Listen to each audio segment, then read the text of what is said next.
Gilas, Pilipinas, simula na ang unang practice sa FIBA Asia Cup 2025 qualifiers at UE Red Warriors may bagong recruit.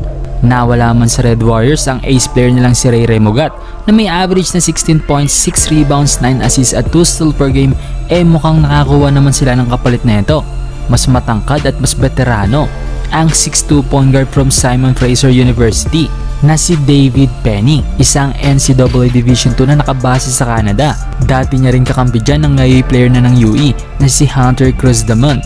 Sa laruan, halos parehasan sila ng mga smooth na galawan na Remogat, shifty gumalaw, may unlimited range sa beyond the arc, at isa rin itong floor general. He brings Tennessee leadership and strong work ethic.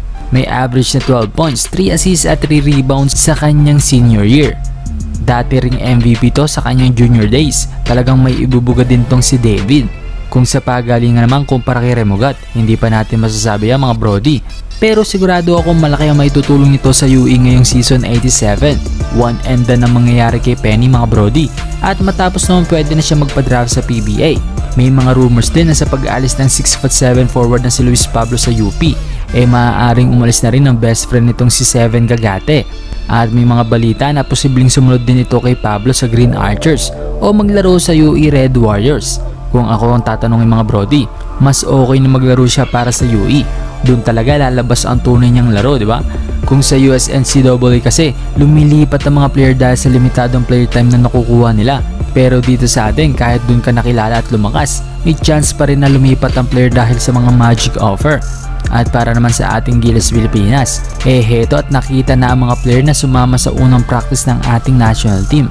Pero bago yan, gawin nating mas exciting ang panonood nyo gamit ang legit betting site ng 1xBet. I-click lang ang link sa ating pin comment at gamitin ang maswerte kong promo code na 1x007.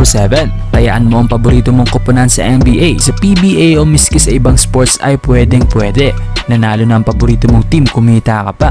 Up to 6,000 pesos rin ang first cash in bonus. Madali lang rin mag-withdraw dito at mag-deposit gamit ang inyong mga GCash o bank transfer. Kaya ano pang hinihintay nyo mga brody? Tara na't mag-register sa 1xBet.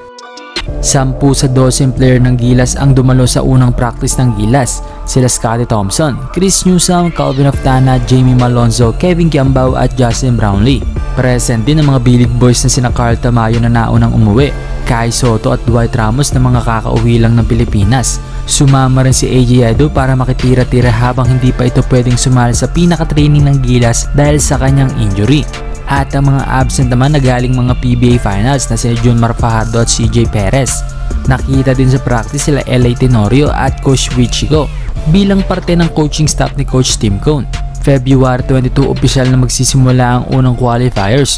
February 14 sila unang nag-practice, so baka eksaktong 1 linggo ang meron sila para makapaghanda at wala namang bago dyan, diba?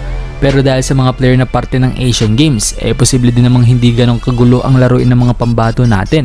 Junmar, CJ, Calvin, Thompson, Chris at JB.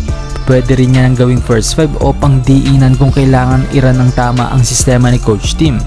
Yun, ilang tulog na lang mga brody ay muli nating masasaksihan ng Gilas Pilipinas. This is Zero Buckets, bye bye!